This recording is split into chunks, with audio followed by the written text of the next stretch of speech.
The legend tells a simple cup the Lord did use to share his blood at the Last Supper, for he died. Hello, everyone. I am the Comics Kid 2099, and I am joined today by Connor Nielsen. And today we are going to be talking about the television movie Guinevere, starring Cheryl Lee, Noah Wiley, and Donald Pleasance, as well as Sean Patrick Flannery. And this is something that we've been doing for a little while now. We pick movies and television shows that have Twin Peaks alumni in them or involved with them in some way. This is a movie. Cheryl Lee obviously played Laura Palmer in Twin Peaks. And Connor, why don't you tell us a little bit about this movie? So Guinevere is a television movie, right? Am I Yeah. correct on that? It's a television movie. I'm not sure what network it premiered on, but it was 1994, and it is based on apparently a series of novels about Guinevere, who in Arthurian legend is King Arthur's queen, and we follow her. It's a bit of an origin story, I suppose, where she was the daughter of the king of Camelot, and her mother died when she was 5 years old. And because her father is the king and has to do a lot of king stuff like waging wars and stuff, he hides her away to be raised at some pagan cult, which is being led by Morgan Le Fay. Also there is Lancelot, who she has a romance with, but soon she has to go back and do some woman stuff like responsibilities of maybe being a queen. And from there, she meets King Arthur, and some more stuff goes down. Although I shouldn't probably say that. There's a lot of talking that goes down. Comics Kid, how did you feel about 1994 Guinevere, the TV movie? I liked it more than I thought I would. I am a pretty big King Arthur fan. You know this about me. I am in the habit of finding movies and television shows and books about King Arthur and consuming them, not at a very fast pace because I'm kind of a slow reader and slow at watching things. Like I'll buy a movie and sometimes it'll be a year before I get around to watching it. But I found out about this. We were watching season 3 when I found out about this, I would say, and of Twin Peaks, and then I watched it earlier today in preparation for the podcast, and it wasn't horrible. A couple weeks ago, to compare this to like some of the other King Arthur things that I've watched recently, a couple weeks ago I watched another made-for-TV King Arthur movie that had Malcolm McDowell as King Arthur, and that was from like 1981, and it was worse than this. I think this was better than that one. And then I watched a sci-fi original with James Callis as Merlin, and that came out like less than 5 years ago, and it was really bad too. So like, I think this is better than some of the other stuff that I've watched. Considering it's a TV movie, I think it's pretty good. It uses its budget very wisely. At times, I do feel a little let down, like near the end of the movie, this is maybe getting into spoiler territory, but near the end of the movie, I'm expecting a big climactic action scene, and then it all comes down to love prevails in the end. We don't have to have a big fight scene, and I can tell that that's because they're on a TV budget, so they can't afford to have a giant war at the end of the movie. But when they're building that up, I was a little disappointed, but overall, I liked it quite a bit. I was pleasantly surprised. What about you? What did you think? Would you say you were Donald pleasantly surprised? I was actually surprised that he was in this. I bought this, and my DVD cover is a little different than what they have on the Internet Movie Database for the cover of this movie. My DVD cover only has Cheryl Lee, Noah Wiley, and whoever the bad guy of the movie is. I think the bad guy's name is Maugan, I think. And he... Well, yeah, I'll jump in here too. I couldn't tell. Sometimes it sounds like they were saying Falcon or Maurgan or like something. I'm like, it sounds way too much like Morgan, if that's what they're trying to go for. And it doesn't help that I'm looking at the Internet Movie Database right now, and his character is not even listed. Like they have they have that actor right there, but he doesn't have a character name.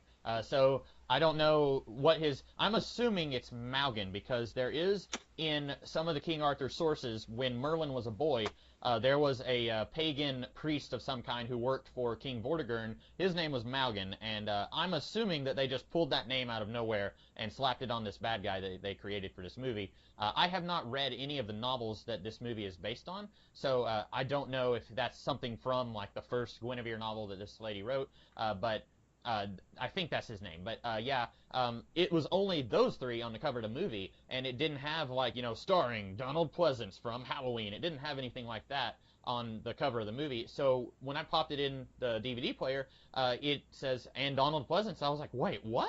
And so I was kind of shocked in a good way. I did not know he was still acting in the mid '90s because he was in Escape from New York. I didn't know if you knew that, and that was in the early '80s, and I knew he was in some of the Sean Connery James Bond movies, which were like in the late '60s, early '70s, and I didn't know he was acting this late in his career. Yeah, I knew he was. I know that he was even in like Halloween 6, which was the final Halloween movie before they remade it. Hmm. Or no, before H20 and Halloween Resurrection. It was supposedly the last Halloween movie. That was, I think, mid '90s, and it hit reboot after that. So he was in that movie though. Okay. I think that might have been his last movie actually. And it's kind of strange because he was bald, like going all the way back to the '60s. He doesn't look like he's aged that much from like You Only Live Twice to here. He doesn't look much different, even though there's like a 25-year age difference between these 2 points in his life. Yeah, he's kind of like, the Patrick Stewarts or the Ian McKellens of the world where they just hit, like, they got to like 40 and just looked super old and then never aged. Right, right. That's a good comparison, yeah. So yeah, this I liked it. It as a I don't want to say diehard King Arthur fan because then that'll make it sound like I know everything about every version of King Arthur. Like there's things that I haven't read, there's things I haven't seen, but as someone who is continuing his quest to delve deeper into the worlds of King Arthur, I found myself liking this. At times, I was kind of bored with the movie, and I think that's just because it being a TV movie, they couldn't afford to make it be as action-packed and as on the edge of your seat as you want it to be. But I was enjoying it much more than I thought I would for it being a TV movie. So what did you think of it? Um, I really didn't like it. Oh, cool, cool. I'm glad. I'm not glad that you didn't like it. I'm glad that we're going to have, because I don't think we've had, well, other than Twin Peaks Season 3, I don't think we had something where we both disagreed since Whiplash. So this will be interesting. Yeah, at times it was honestly painful to sit through. I understand they're on a TV budget. I think that a lot of the frustrations do come from it being a TV movie, and I'm sympathetic to that up until a certain point. Mm-hmm. It's nothing but talking. Like, That's true. And that's not like a problem inherently. It's all tell and no show though. We always just like characters show up and they talk about their like worldview and they talk about what they think and they talk about all this stuff. But having like take for example, I don't know, this is a topical relevant topic I suppose. Like take Joss Whedon for example, right? Mm-hmm. Like he has a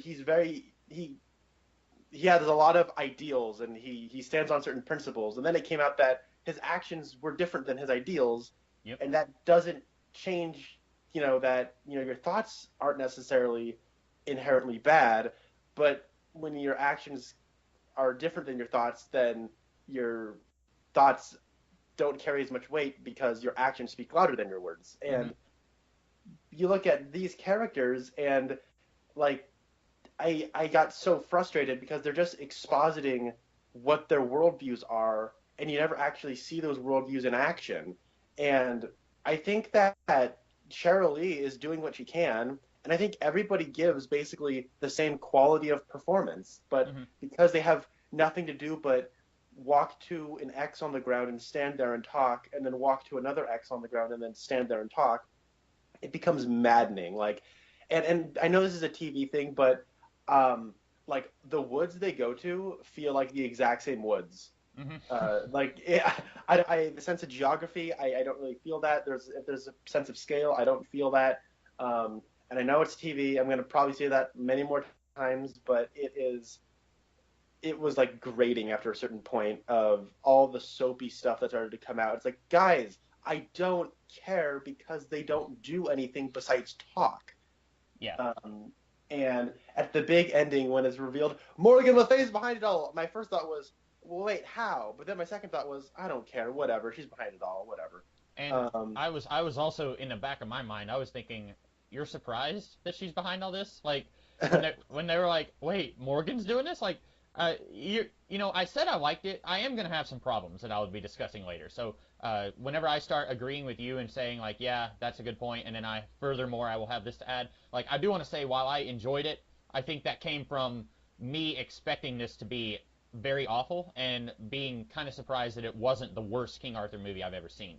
And But I think I'm actually maybe, gosh, I might have gotten my hopes up a little much because I was like, oh, it's Cheryl Lee. I really mhm. like Cheryl Lee. Made for TV? Yeah, so what? It's made for TV. So I was maybe too optimistic walking in. Do you think she's the best part of the movie? Because I think I would go so far as to say she is. Uh, I would say Donald Pleasance is the best thing about the movie. Okay. It needed more of him, but I do think she's fine. I don't think she's bad, like, at Mhm. all. Um, at the end of the movie, she says, Lancelot, we're going home. I'm like, David Lynch watched that, and then he had Cooper in the series finale of Twin Peaks say, "We're going home." to Yep. Cheryl Lee. Um, yeah, so you're not wrong. There is a whole lot of just characters talking to each other, and I'm guessing that that's partly because it's based on a book, and in novels you can do action scenes, but you also have to have characters talking, and you have to have exposition, and you have to have characters giving the audience information through their internal dialogue or monologue, and so it there's a whole lot more words involved in a book, and that's going to sound like a given, but whenever you're pulling from the source material that is a book and you're turning it into a movie, I wonder if they were just trying too hard to stay close to the source material. And again, I haven't read it, so I don't know, but I'm wondering if maybe they took the general plot of the book, which had a whole lot of talking and discussion between characters, and maybe there were more actions taken in a book where you could see Lancelot's worldview reflecting his actions that he takes, or something like that. I'm thinking maybe part of that is because it's based on an existing property. But again, since I haven't read it, I can't say that with certainty. Yeah, that's a good point. There's a based on a book element, and because it's TV, generally less experienced people are going to be working on it, Hmm. and it's also made for TV, so the budget is going against it. It does have a lot going against it, and this is the '90s. Like, that's something to take into consideration.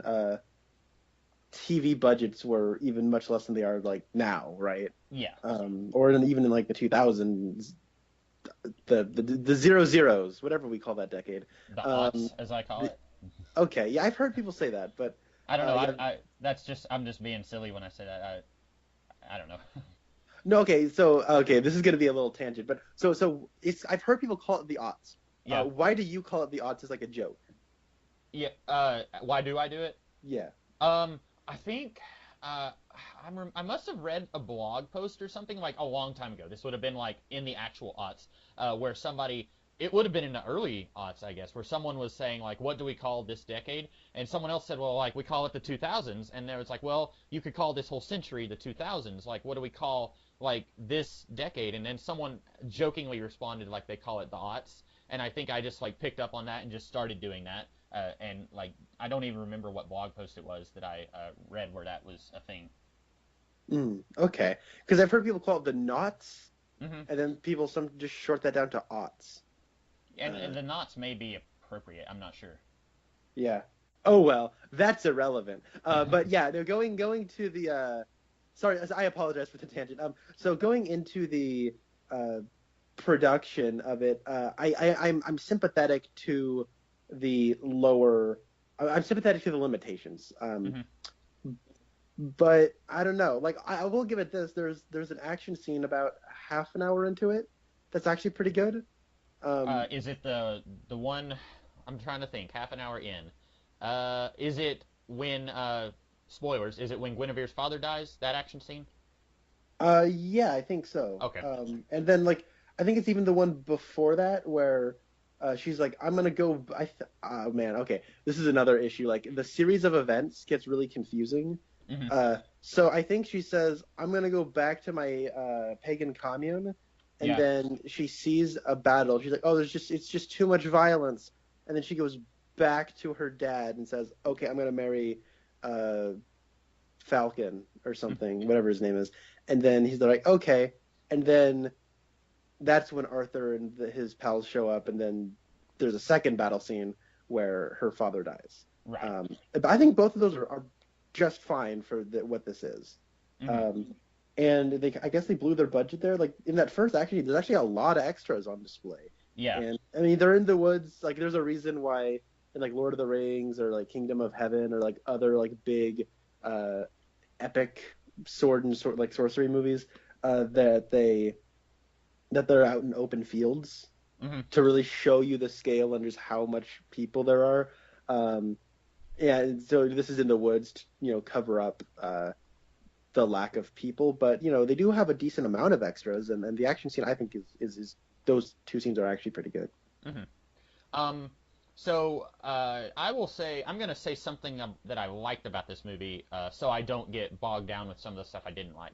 I like that this movie, specifically, most of the conflict ranges around and centers around the fall of the old ways and the rise of Christianity. That's a theme in quite a few King Arthur stories, and I am not a history buff. I don't know nearly enough about history to know if that's accurate. There was a lot of scholars tend to agree that there was some guy named Arthur and that he existed sometime in the late 400s, very, very early 500s. He probably wasn't a king who sat on a big chair and had a crown and, in the same way that we think of king. A lot of people tend to think that he was just a war chief. But in that time period, as far as I understand it, that's right around when Christianity was starting to reach this area of the world. And so I like that this is a lot of the conflict is centered around like the fall of the old pagan religion and the beginning of the rise of the new religion. That's something that is kind of in some of my favorite King Arthur stories, like the Merlin miniseries from 1998 with Sam Neill. That was a big thrust of that. And then I think it's in the Clive Owen movie a little bit. So I like that that's present here a little bit. What did you think of that? Yeah, I mean, I guess it's there. That's not. I should probably say I'm very not ingrained into, and I don't have my finger on the pulse of what King Arthur really is. I've never seen the Clive Owen movie. I think the only King Arthur movie I saw was the Charlie Hunnam one from earlier this year that I thought was like really terrible. Bless your heart. That is a not a good movie. That's not something I would put someone on if they said, where should I start with King Arthur? I would not say the Charlie Hunnam one. Although there were some things about that one that I thought were okay. I don't know. See, I was gonna say I liked this movie more than the Charlie Hunnam one. I think I would put this one above the Charlie Hunnam one just because the Charlie Hunnam one had like $200 million for their budget, and they still did so much wrong in that movie. Whereas this feels like it was filmed like in my backyard, and they just happened to have some really big name actors in it. And if someone told me that they blew their entire budget on getting Cheryl Lee and Donald Pleasance, it wouldn't surprise me because I feel like the costume I can forgive a movie for having like not great costumes or even not great special effects, but I think your problem might be that there's just nothing happens. Like they couldn't even afford to have any kind of actions taking place by the characters, right? Yeah, like I will say though, I mean the sets are pretty good. I think and I think that the costumes are pretty good. I didn't for most of this movie, it didn't feel like I was just looking at a bunch of people playing dress up. Like it's successful enough at building its own world visually and making it feel like it's not a bunch of cameras on a set with actors. But I sometimes that facade breaks, and a lot of that time it was because they were outside. So yeah, I guess a lot of my frustrations do come from though that like the actual actors that they spent money on don't do anything. Yeah. So, but I should say they got Lancelot looks kind of like Harold Smith from Twin Peaks. Oh yeah, now you missed that. And King Arthur looks kind of like Ewan McGregor.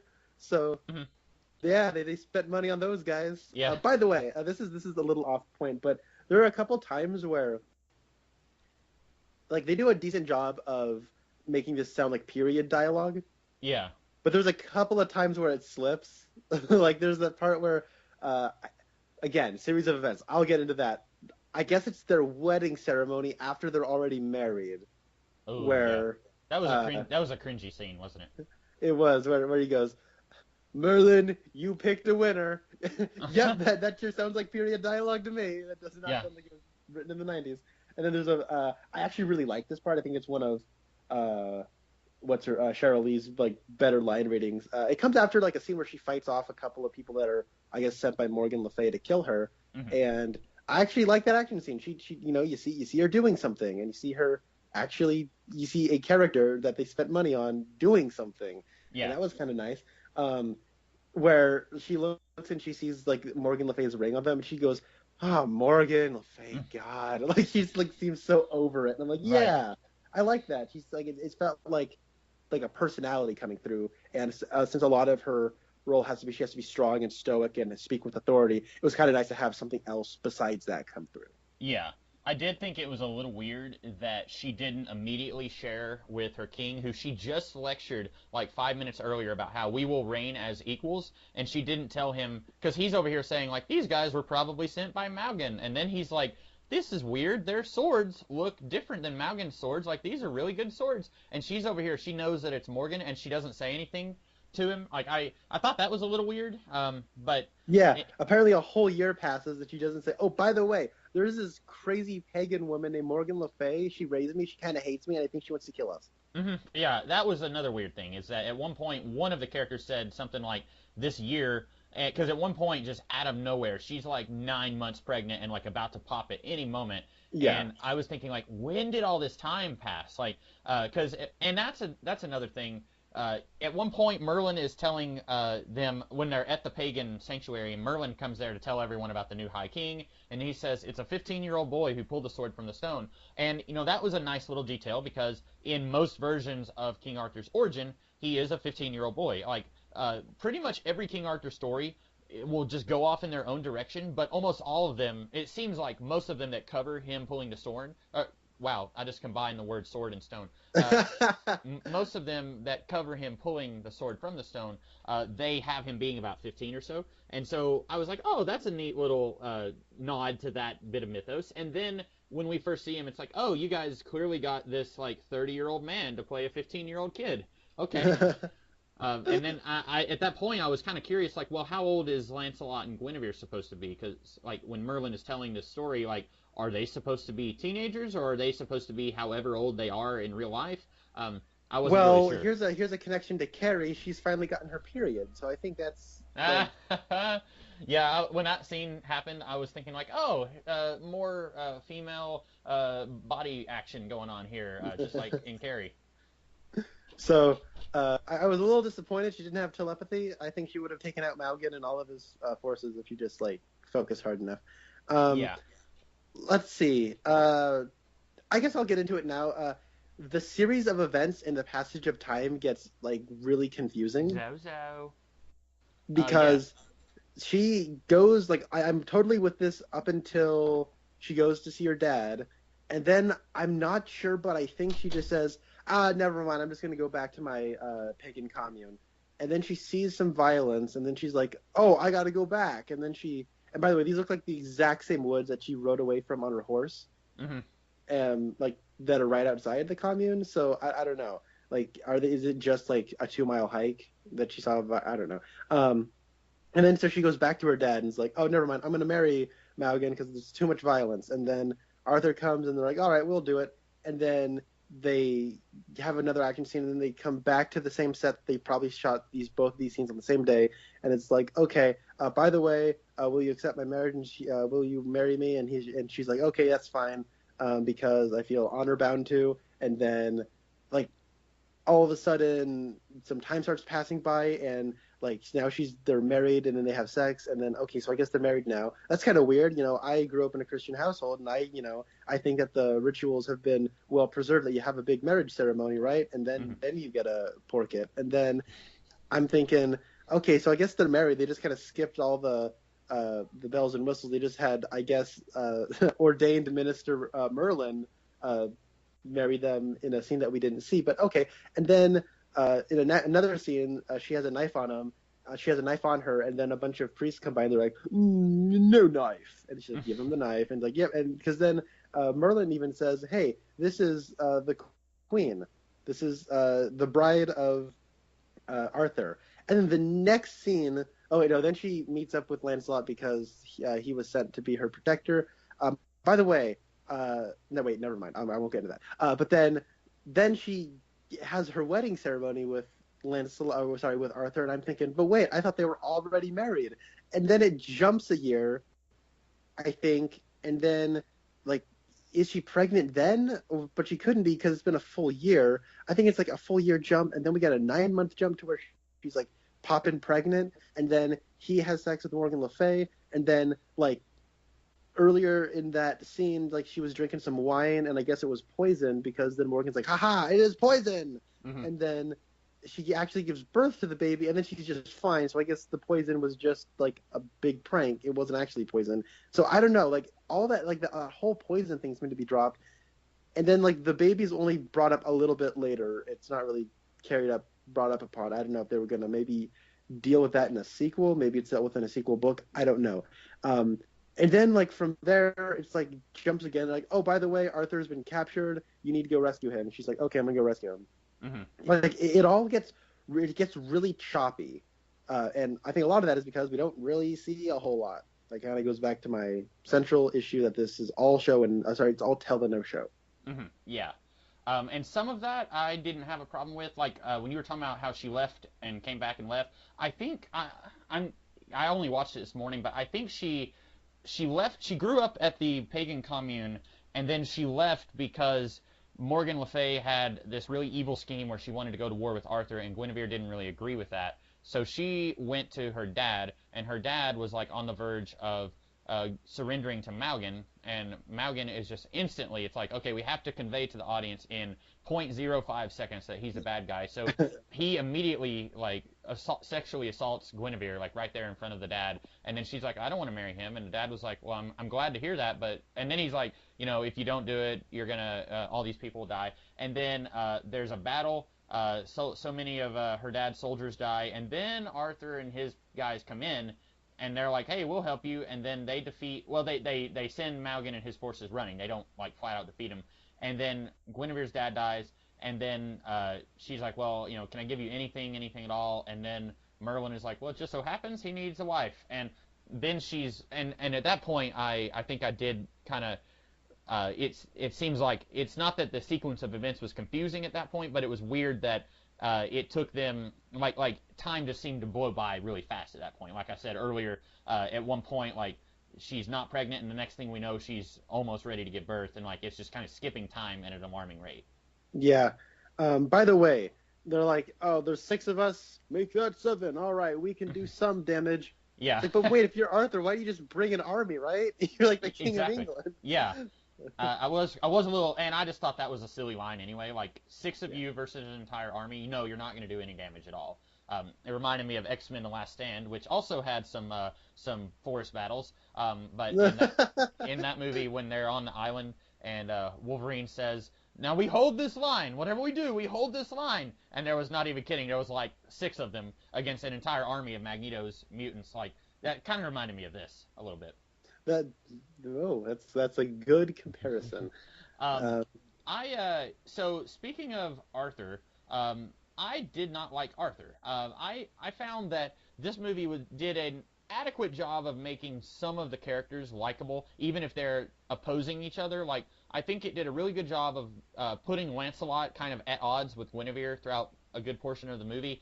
He's not in it that much. Like, whenever I first found out about this movie, it was making it sound like, I think the tagline was like, you know, torn between her duty to her king and her love for Lancelot. And it's like, her love for Lancelot's really not at the fore of this movie, really. Like, that's kind of in the background. But it did a good job of, like, even though Lancelot and Guinevere aren't really on the same side, it made me appreciate where Lancelot was coming from, and it made me appreciate where Guinevere was coming from. And I halfway sympathize with Morgan Le Fay, but then, like, Merlin and Arthur both, I feel like, are just kind of, like, almost non-characters. Arthur especially, because Merlin has a couple of good scenes where he's advising Guinevere, and even though we don't get to see any of her friendship with Merlin develop, the last time that she sees him, like, I really do buy it whenever she feels like she's losing a friend, and she, like, you know, kisses his hand goodbye. Like, it feels like I'm seeing 2 friends say goodbye, even though they haven't really talked to each other that much in this movie. But I do feel like Merlin's motivations are a little fuzzy, because earlier in the movie, he's talking to Guinevere, and he's kind of insulting the kingdom she comes from and says, like, it's a nothing kingdom. And then later he says, well, Arthur needs a wife. It almost feels to me like Merlin deliberately delayed Arthur and his friends coming to the battle so that they could save the day, and then Guinevere would be indebted to him. I don't know if that's what happened, but I've seen stories before where, like, in a lot of ways, this reminded me of The Mists of Avalon, which was another novel series. The first novel came out like 4 years before. I was looking up the dates because I was curious, and the lady who wrote the novel that this was based on, her name was Persia Woolley, and the first novel she wrote came out in '87. The Mists of Avalon came out in 1983. But I have not read The Mists of Avalon, but I did watch about half of the TV miniseries that it was based on, and in that, Merlin is kind of a scummy bad guy. Like, he's not really a good guy. Like, he's kind of doing a lot of scheming behind the scenes, and he's not a very likable character. But I was kind of thinking maybe they were going in a direction with that here, but then they didn't really do that.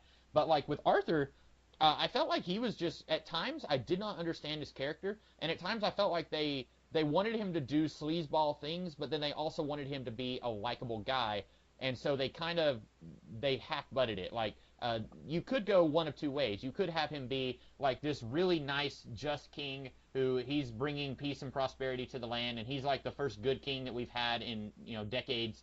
Or you could have him be a bloodthirsty warlord who is coming in and he represents the new religion, and he's going to tear apart the old ways, and Morgan Le Fay is justified in her anger. You could go in both ways, and it almost seems like they're torn between those two depictions, and so they just kind of like split the difference and didn't really go in either direction. Mm-hmm. Yeah, he is inconsistent.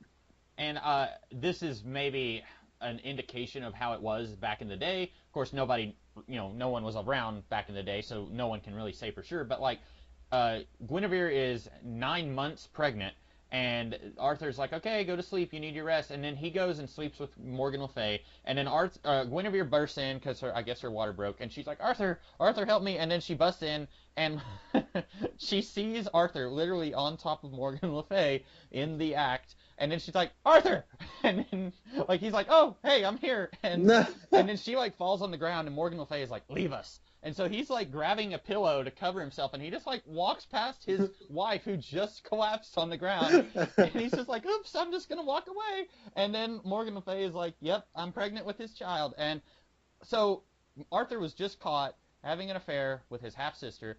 And then Guinevere, I think she crawls away, she gets on a horse, and she goes and has her baby somewhere. And she gives the baby to the first woman that she sees, the woman who helped her give birth to the baby.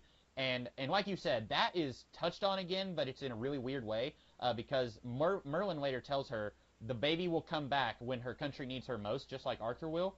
Now, that's a thing in the Arthur mythos, that Arthur will come back when his country needs him most, but I'm not familiar with any story where Guinevere has a child, so I thought that was a little weird that Merlin said that, but then the baby is never brought up in this movie. Now, maybe, like you said, maybe that's a thing in one of the novels, but it's not a thing in this movie, so I feel like after they had her give birth, they shouldn't have mentioned the baby again. But anyway, so she gives birth to the baby, and then she goes back to Camelot, and then she's in bed, and she wakes up, and she's apparently been saying Lancelot's name during the night, and Arthur's like, oh, I sent him away, because I didn't like that you were saying his name. It's like, Arthur, no. You were just having an affair, and now you're mad that Guinevere was saying another man's name? I don't think so. It's like she keeps calling Lancelot Hawk, and I'm like, yeah, if I was a lady, I would want Hawk around. See, that was another thing. I thought she was saying like Ark, like Ark of the Covenant or something.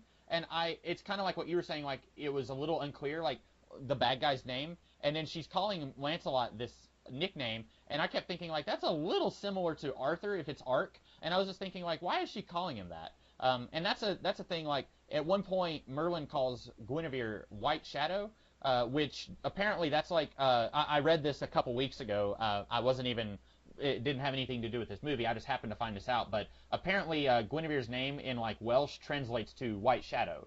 So that's one of those things like, if you know that, that's kind of a cool thing. But if you don't know anything about the King Arthur stuff and you're watching this, it might be a little weird and confusing that out of nowhere Merlin just calls her White Shadow. And the same thing, like, maybe Guinevere's pet name for Lancelot means something and comes from something, but I don't know what it means and what it comes from. If it comes from the book or if it comes from something that predates the book. I like pet name. That's funny. Um, I that's a good question. I don't. Yeah, I also think that if we're asking questions as to gee, is this just a book thing or what, then the movie's not being successful enough on its own terms. Yeah. And I think you were alluding to that earlier. Uh, okay, I think she calls him Og, like OG. I don't know. Oh, That's like didn't really come around until the turn of the 2010s, so right. I don't know. I But don't know. it's probably like you picked a winner, Merlin, and then like Yeah. at one point Guinevere will say like, "OMG, my husband is sleeping with his half sister." Like I don't know. So I think the reason Arthur was so angry was because his wife was sleeping and he just arrived home and he needed to get some, and she's like calling him another man's name while he's asleep, and he's like, "How come you keep calling him?" It's like my half sister's nowhere around for me to bone, and now Oh you're my at home. god. Okay. By the way, she's like, ah ha ha ha. She's first off, she acts like Rita Repulsa from the Power Rangers TV show. His seat is in me now. It's like, okay, but she was never pregnant though, right? Like that's I kind don't of a know, gamble. cause That was I a don't. gamble that you're playing with, right? Like, Yeah. haha, I'm potentially gonna have a child. It's like, woman, I am having a child. Get out of here. Well, okay, so I don't know how much of the Arthur stuff you're familiar with, but in a whole lot of the stories, Arthur and Morgan Le Fay do have a child, or in some versions of the story, it's Arthur's other half sister, Morgause, but he ends up having relations with his half sister, and the child's name is Mordred, and then he is mostly responsible for bringing down the fall of the kingdom. So I was assuming that that was something that was actually going to happen, but then that never comes up either. Like at the end of the movie, the last thing we see of Morgan Le Fay is her screaming at Maugan when he surrenders, and then she runs away, and then Guinevere says, "And we all lived happily ever after, and we never saw Merlin and Lancelot again." The end. And it's like, what about that kid, that incestuous product of Morgan and Arthur? Like, is he going to come back in 20 years and wreck things? Like, is he just going to have a happy ending too? Like, you set this up, but then you didn't do anything to pay it off. And Yeah, I think yeah. that would have worked better if they didn't even mention, if Morgan didn't even mention I'm gonna have a kid. If she was just like, oh, I'm just here to play mind games with you. I just wanted to have sex with him just to make you mad. Like, I think that would have worked out better than her saying like, now I'm pregnant, so I'm playing the long game. In 20 years, you are gonna so regret this moment. Like, I don't know. Yeah. Okay, here's another thing. So I think the character Morgan Le Fay is like kind of obnoxious. Hmm. That being said, the actress they got is basically doing everything she can. I think she's actually a lot of fun. Yeah. Being an actress. But let's be real here. How much cooler would it have been if they got Piper Laurie to be her? Hmm. I know she's, she was getting up there in age in '94, but still, just like Botox her out of existence, and then like just dye her hair black, and it'd be hilarious. She'd be like, "Ma, this seat is in me now." Like she'd like ham it up. It'd be Yeah, wonderful. and they could have done like the. Oh, can you imagine how bad it would have been? Like, you know how in X-Men 3 and like Ant-Man, how they do like that de-aging thing? Like, if they did that in Oh 1994, yeah. that would have looked horrible, but awful. Um, That would have I been funny. Another thing that I kind of liked was like at one point they mentioned that Morgan Le Fay raised Lancelot, and that's something, as far as I know, that's new for this story. But generally in the source material, Lancelot has a relationship with the Lady of the Lake, and so I thought that was kind of neat that they were basically just combining the Lady of the Lake with Morgan Le Fay. I thought that was kind of neat. I didn't have a problem with that. That's basically they're just creating a new relationship between Lancelot and Morgan, but they're using a relationship that previously existed. So I thought that was kind of cool. But that's something that like most people who aren't familiar with the King Arthur stories wouldn't really catch on that, and they wouldn't have any reason to. Yeah, I didn't really pick up on that, but you pointing that out to me is kind of cool. And in the context of the movie, it didn't bother me that they both had like an intertwined origin. And I Hmm. thought that if you're gonna do like the love triangle between Guinevere, Lancelot, and Arthur, which I guess is like canon with Arthurian legend, like that's the Hmm. thing that everyone kind of accepts. I mean, you could come up with a worse way of doing that. I do wish they were characters though, Yeah. so that their three-way drama would have, I mean, because here's the thing though, I'm not above love triangles. Like Right. a good love triangle is a good love triangle. I mean, one of the greatest films ever made is Casablanca, and the central drama of that is a love triangle. Yep. Um, And that movie succeeds in making all three of those characters fully fleshed out characters, and they're all three likable at different points in the movie. Now, in the beginning of the movie, you're like, oh, Elsa. Her name's Elsa, right? Uh, uh, oh, hold on, let me I'm check. gonna feel like an idiot if it's not, because it's been like like 9 years since I've seen that movie. But Well, I was just thinking because I know his name's Rick Blaine. I know the other guy's name is Victor Laszlo. It is Ilsa.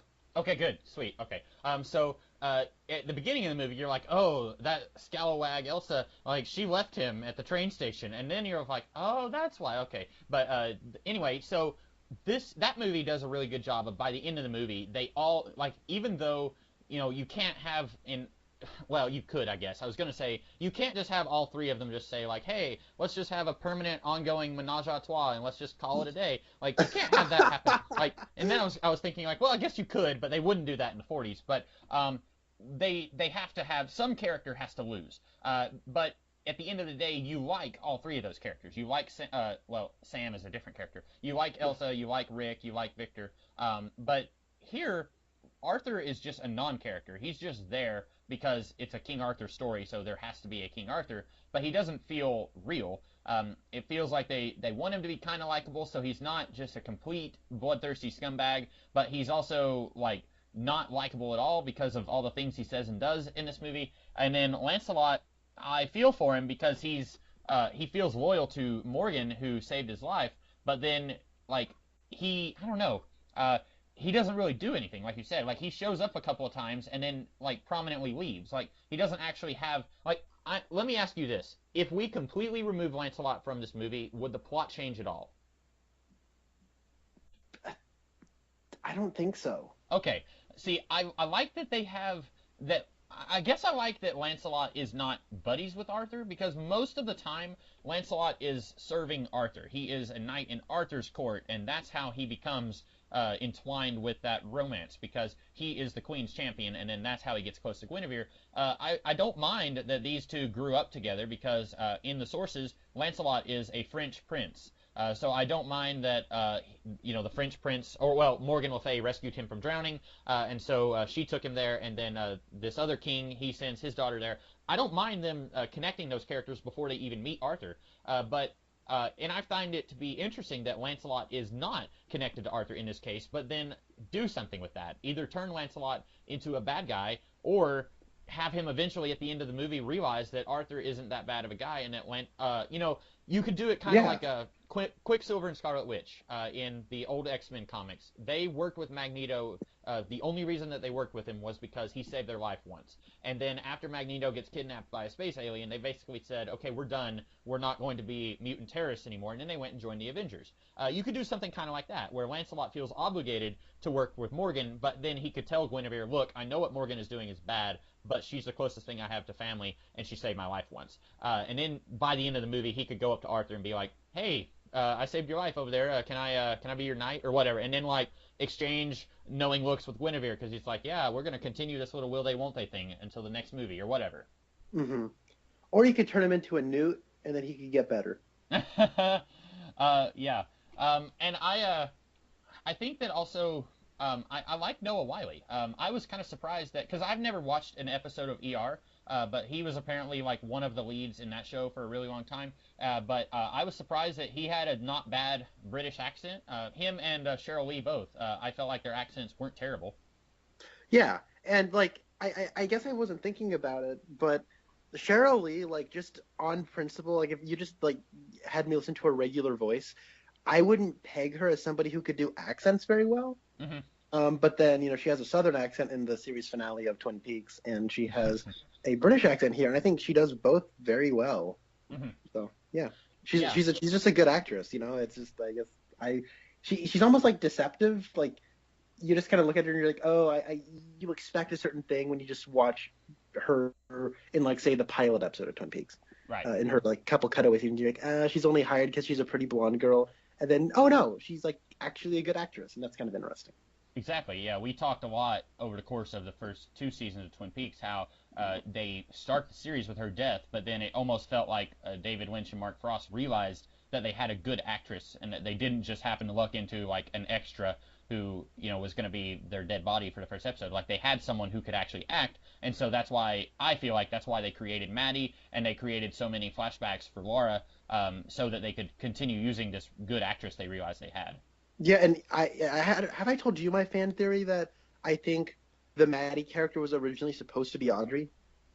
Oh no, And I hadn't then heard that. No. okay, so if you watch like the third episode is when Audrey like dances and sways and it's like, isn't it so dreamy? She's Hmm. talking to Donna in that scene, Yeah. and that's when she's like, Agent Cooper loves coffee, and then they go, hey, Audrey, ah! And they laugh like Betty Rubble and Wilma. Um, but then in the fifth episode, my favorite episode, the One-Armed Man, they're in the bathroom and.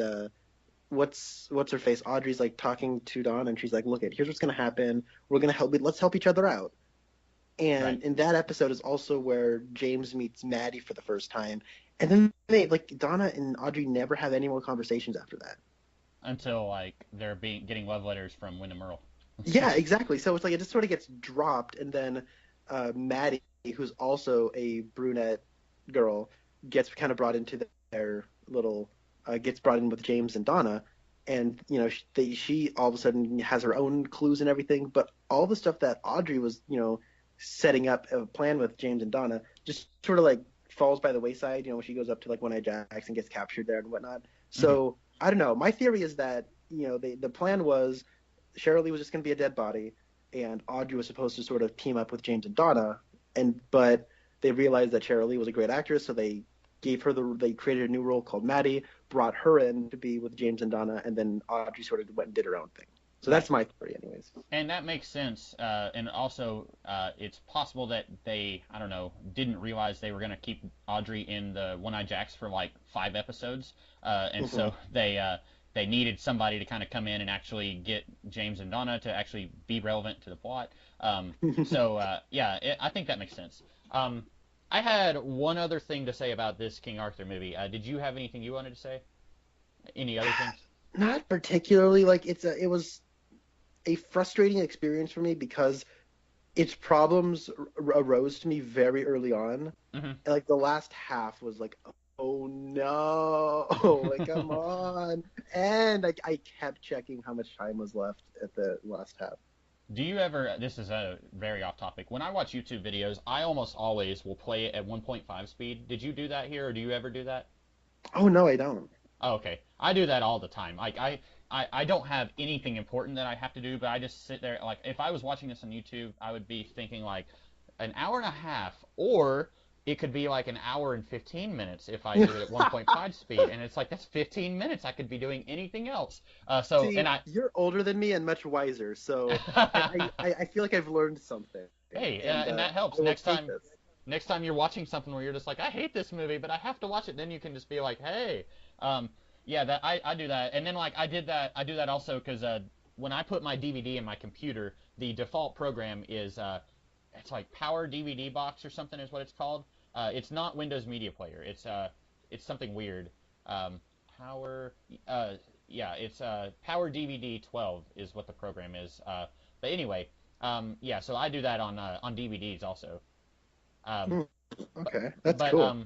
the only other thing that I had to say about this, I thought it was weird near the beginning of the movie. So I mentioned that I think that Morgan Le Fay's motivations are like halfway understandable because like she is in most versions of the story she is Arthur's half sister, and in at least a couple of versions of the story.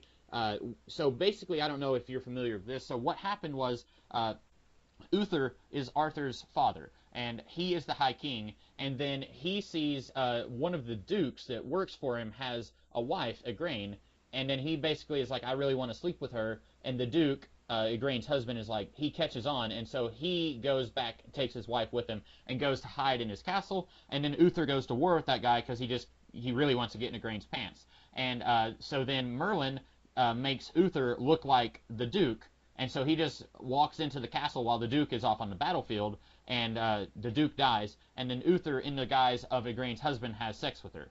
And in at least 2 or 3 versions of the story that I've seen, Morgan Le Fay is able to tell that it's not her father.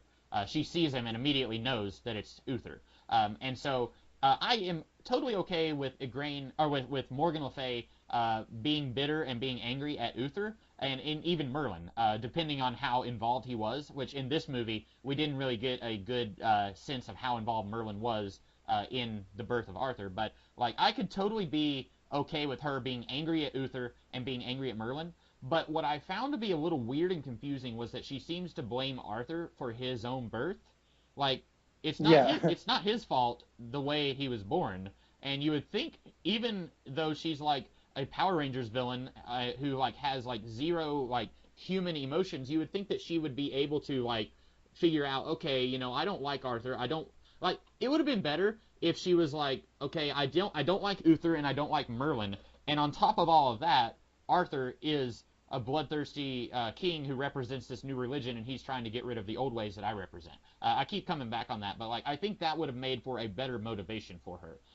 But at one point, she tells Lancelot and Guinevere, she says, "All right, you two, come to the secret pagan circle later tonight." And then she like takes a knife and she slits both of their wrists, not killing them, but she slices them and takes their blood, throws it in the fire, and then she puts a ring on them. And then she says, "Okay, you two have both made a vow. Okay, now here's the plan. You two are going to get married, and we're going to go to war with Arthur." And both of them are like, "What?" And then she says, "If you break this vow, the goddess is going to be really mad at you." And I was sitting there thinking, like, Morgan, neither one of them made a vow. Like, you didn't tell them your plan until after you took their blood. Like, they didn't make a vow with you. And then, like, Guinevere leaves, and she's like, "You're breaking the vow, Guinevere." And I was thinking, like, there was no vow. Like I don't know. And that's right around the point where at first I was thinking this was going to be kind of like the Mists of Avalon, where it's going to, like, Morgan Le Fay will do a lot of the same villainous things that she does in other King Arthur stories, but it's going to paint her in more of a protagonist light, where she's not necessarily a bad guy, but she's doing some questionable things. I thought maybe we were going to get that in this movie until about that point, and then I realized, okay, she's just crazy and evil. Yeah. I was with you there. Like, yeah, like by the way, watching them cut open their wrists was like, no, Yeah. And I know it was like the Dark Ages, but I was thinking, like, sanitize the blade. Like, you're using the same blade. Don't do that. Gross. Yeah. I also thought it was funny when she's riding away, and then like Lancelot tackles her from one horse to the other, and he goes, "You didn't say goodbye." She's like, "I'm sorry." I would have been like, "What the heck's the matter with you? You could have broken my leg, a-hole." Like, yeah, because all he had to do, he was like 5 feet behind her on his horse. All he had to do was say, "Guinevere, hey, Guinevere, you didn't say goodbye." And then she could slow her horse down. She'd be like, "I'm sorry." But you're right. He straight up tackles her to the ground and like pins her down and says, "You didn't say goodbye." I was thinking, like, you're right. Like, I was thinking that too when I was watching that scene. Also, Donald Pleasance, when it was his first scene, I was really worried. Mm-hmm. Like, it looked like he was drunk and didn't want to be there. But then every other scene after he passes by Guinevere and Lancelot on the beach, or like on the next to the lake, every scene after that, Donald Pleasance is just doing his usual. "I'm Donald Pleasance. I'm going to take this role seriously. I'm going to do whatever I can." But that first scene, like, his face looked so annoyed and bothered. Mm-hmm. It was kind of funny. I'll be honest, I didn't even pick up that was Donald Pleasance until quite, like, a little bit later. It was either the scene where he's explaining to the children how Arthur pulled the sword. It was either that scene or the next scene that we see him in, where I realized that was Donald Pleasance. And I don't know why it took me so long to like figure that out. Because, I mean, I know what he looks like. I just it didn't click with me whenever I was watching a movie. That makes sense. I was expecting him to say, "You're the king and you're a number one." That's a reference to Escape from New York. I just thought I'd throw that out there. And you mentioned that you really like the actress who played Morgan Le Fay. She has apparently like been in stuff like very recently. Her name is Brid Brennan.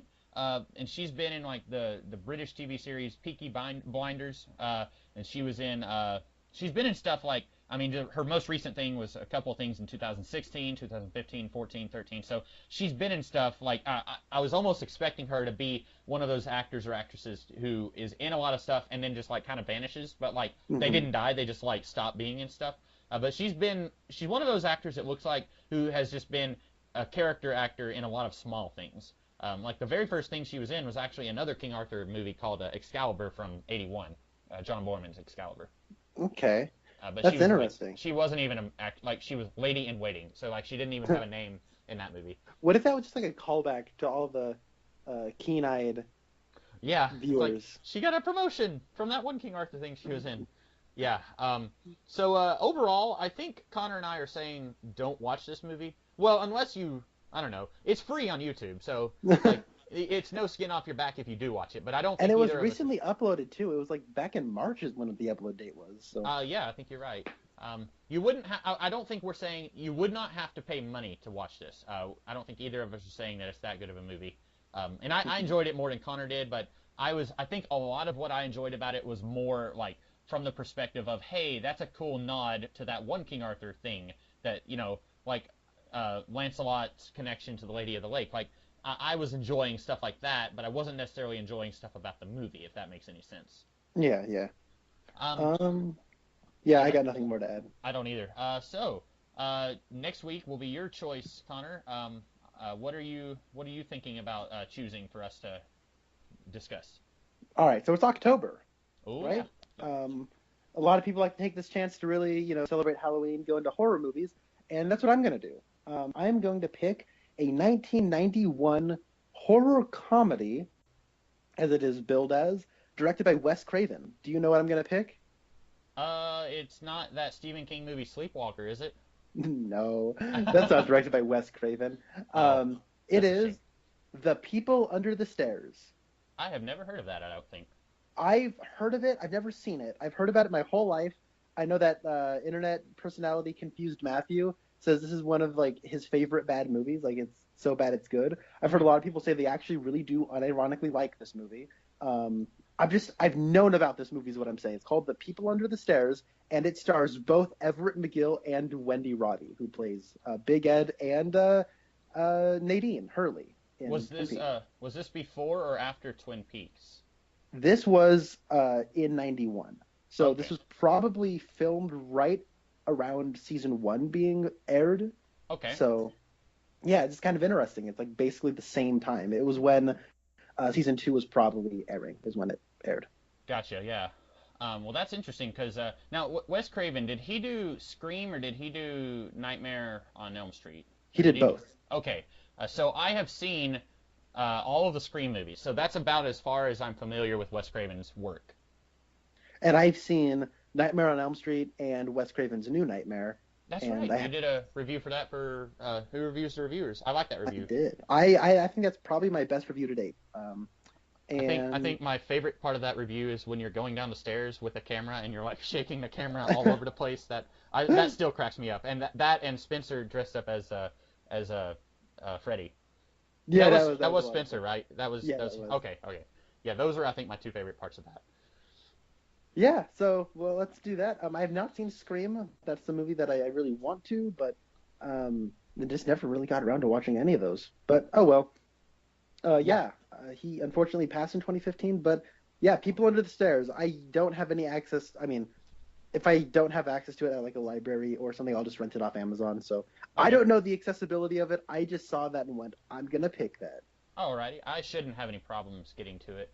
I already well, I won't tell you what it is, but I already know what I'm going to be choosing next time. It's something I actually bought at work. Ooh. It was something I was going to check out at my library, and then I saw it at work, and I was like, deal, because movies are $1 at work. So that's how I roll. Even if it's something Nice. bad, I'll just go ahead and get it. So yeah, that looks like it's going to be something cool, and that will be. I'm looking at the date. That'll be yeah. So we'll still have like another. I may have to try and change my pick to something slightly scary to take advantage of the month of October. Mm-hmm. Well, Um, all right. I'm excited. all right, well then we will talk about that next week. In the meantime, I am the Comics Kid 2099, And I'm Connor Nielsen. and we will see you guys next week. Have a good one. The legend tells a simple cup the Lord did use to share his blood at the Last Supper, for he died.